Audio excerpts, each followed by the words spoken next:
Teníamos un promedio de no menos de 100 móviles en la ciudad de Rosario, 140 caminantes, a lo que se sumaba una cantidad variable entre 50 y 60 móviles de las fuerzas federales. Se trabajó en conjunto con el Ministerio de Seguridad Nacional, se redistribuyeron fuerzas para garantizar el policiamiento urbano. No hubo situaciones de gravedad, todas las incidencias fueron atendidas. Esto como paso previo, necesito decirlo, porque justamente este cuadro de situación que aún en el contexto de una situación de conflicto y de reclamo,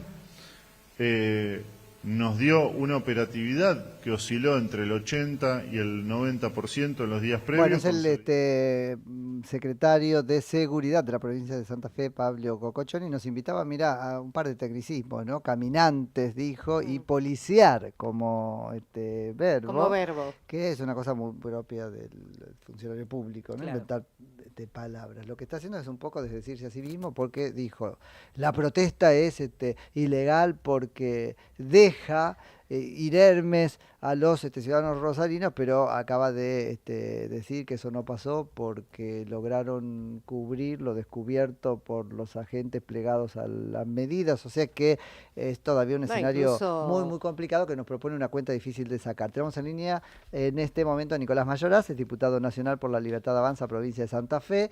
Hola Nicolás, Nico Yacoy, Nacional, buen día, gracias por atendernos. Buen día, Nico, un gusto saludarlos. Bien, Nicolás, bueno, contanos un poco qué opinión tenés o qué apreciación, qué lectura, análisis haces de lo que está pasando en la provincia. Mira, este es un problema de larga data en Santa Fe, que el gobierno provincial no venía atendiendo, lo venía ocultando, tapando y con un cerco mediático no salía en los principales medios de la provincia de Santa Fe, por la pauta alevosa que tiene Puyaro en la provincia. Y el problema fue creciendo, porque es un tema que mezcla muchas cosas, cuestiones salariales, cuestiones de que los salarios son realmente muy bajos, lo que obliga a que los policías tengan que hacer muchas horas extras y eso hace que baje la calidad de la prestación del servicio, pero también la calidad de vida de los policías, que se tienen que trasladar a veces hasta 500 kilómetros desde su hogar hasta el lugar donde tienen que prestar funciones, lo cual implica que no duerman, que no descansen, que los horarios de descanso los tengan que usar para transportarse. El altísimo índice de suicidios que hay a partir de esto, es decir, los cuadros de clínicos de depresión, de problemas de salud mental que tienen son realmente muy altos.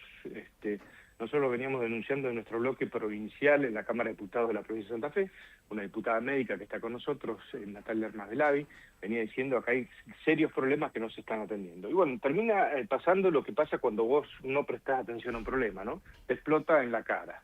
Y entonces están en la fase de negación, después están en la fase de, digamos, soslayar la gravedad del problema y las declaraciones que tuvo, no las veo, pero las que tuvo ayer el ministro fueron realmente muy poco felices, porque lejos de traer calma y decir, bueno, acá hay un problema y lo vamos a atender, es negar el problema, ¿no? En esa fase de negación que decía antes, que realmente, creo yo, agrava el cuadro, porque si vos no empezás con un diagnóstico reconociendo la realidad, es muy difícil que logres solucionar un problema que no estás admitiendo, ¿no? Totalmente. Nico, ahí hacías referencia a que esto es un problema de larga data. Para mí no es un detalle menor que el actual gobernador haya sido en su momento ministro de Seguridad de la provincia. Digo, tan larga data como que él debía conocerlo, como que empezó en su gestión. ¿Cómo es eso?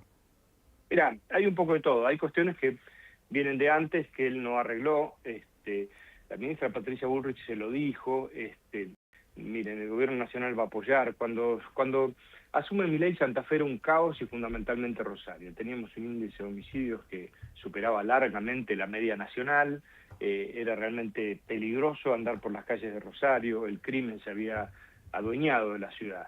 El plan bandera del presidente Milei y ejecutado por Patricia Bullrich trajo mucha tranquilidad y sirvió para morigerar todo eso, atendiendo, digamos, lo que sería la fuente del crimen organizado.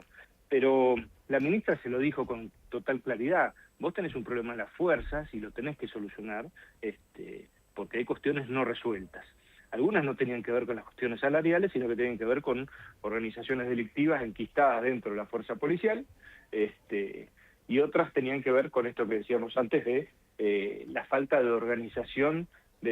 Santa Fe viene de reformas de la ley de la policía de larga data, o sea, del gobierno anterior y del anterior, de cuando él era gobierno habían propuesto una reforma policial y la sacaron. Fue muy mala, muy criticada. Vino el gobierno de Perotti, otra reforma policial, fue muy mala. En el gobierno de Pujar no se planteó nada de esto, él creyó que lo podía manejar de otra manera, y evidentemente no lo puede manejar de esa manera, ¿no? Nico, me quedo con eso porque es muy importante. En algún punto el gobierno provincial no aprovechó la ventana de oportunidad que el operativo Bandera le significaba, digo, para reorganizarse mientras tenía aspectos importantes operativos de la seguridad cubiertos. Totalmente. Por eso nosotros al principio de este conflicto, el conflicto lo conocíamos y denunciábamos la parte, digamos, el costado que tiene que ver con lo salarial, lo higiene y seguridad, ponele si querés, ¿no? Las condiciones de trabajo. Pero cuando estalla el conflicto, al principio nosotros fuimos muy prudentes y lo seguimos siendo, porque siempre a veces se mezclan esas internas de las bandas criminales enquistadas dentro de la policía, que son las que a veces son agitadores, o algunos oportunistas que han quedado fuera de la fuerza policial por algún tipo de investigación penal o lo que fuere. Pero cuando vos ves que el reclamo es genuino, que el que sale es la familia, y que los datos son contundentes, vos decís, bueno, no, el reclamo tiene ese carácter genuino, que le da esa legitimidad y que acá no puede hacerse especulaciones políticas. Nosotros evitamos hacer todo tipo de declaración para que se centrara el problema en realmente solucionar la cuestión, y no en una cuestión política como empezó ahora a apoyar o a echarle la culpa a que los de la Libertad Avanza están detrás, bueno, no sé qué cosa salió a decir, no realmente. Ahí hay algo importante, me parece, Nico, que es lo siguiente, también expone esto una vivencia del federalismo que suelen tener los gobernadores y Pujaro, y te cuento, que es esto que mi trabajo lo haga otro, lo pague otro, ¿no? Exactamente. Pujaro tiene esa técnica constante de decir, bueno, ¿dónde está Nación? Siempre mirar para Nación. Pero le sale el tiro por la culata cuando quiere hacer esas cosas. Vos fíjate, pide un préstamo internacional de $500 millones, se hace el vivo, quiere ser la vivada, no trae el dinero. Un poco lo hace porque especula con que el gobierno nacional, con que Caputo necesitaba esos dólares para cuando los trajera, digamos, en el tipo de cambio, y termina perdiendo en la Argentina, porque Caputo le dice, mira, el dólar va a bajar y vos tenés deuda en pesos, lo que tenés que pagar es en pesos, ¿no? Esa especulación no se entiende. Bajó el dólar y Santa Fe perdió $100 millones. Solo por la especulación del gobernador y en una semana de hacer esa maniobra. Y todo es por eso, por esa especulación, por hacerse el vivo, por siempre buscar que Nación sea el que sea el responsable de todo, ¿no? Pero bueno, creo que eso a la gente no le ha gustado, no le viene gustando, y por eso también las últimas elecciones le ha ido tan mal, ¿no? Tomo esto que decís del hacerse en vivo, porque vos sabés que a mí me pasa como analista, que es la distancia enorme que hay entre el discurso, ¿no es cierto?, pretendidamente nacional del propio Pujaro, ¿no?, donde pone límites, condiciones al gobierno, opina, ¿no?, y la realidad concreta de su gestión cuando te das vuelta y mirás del otro lado. Exactamente. Mira, él arrancó así desde el primer día de su mandato, cuando muchos aduladores que tenían alrededor le decían, mira, él ganó con casi el 50% de los votos.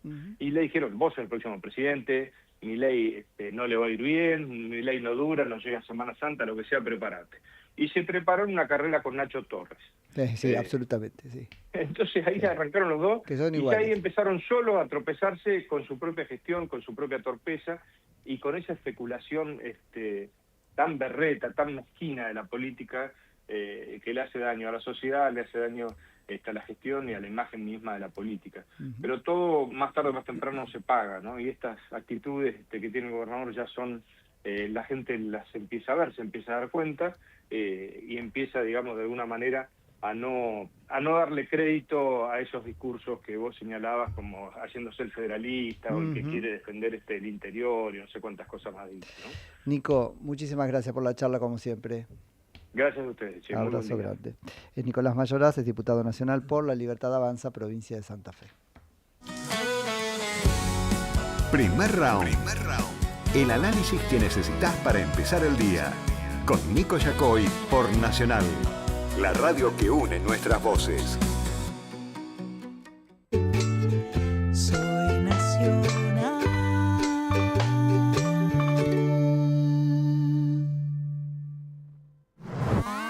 ¿Querés escuchar todas las emisoras de Nacional del país? Estás solo a un clic. Ingresá a radionacional.com.ar. ¿Sabías que en La Quiaca se celebra la fiesta de las ollas? También conocida como la Mancafiesta, es una de las expresiones más importantes de la cultura jujeña, ya que históricamente ha mantenido la práctica del trueque de productos entre diferentes regiones. Nacional, la radio que une nuestras voces. 144, la línea gratuita de contención, información y asesoramiento para mujeres en situación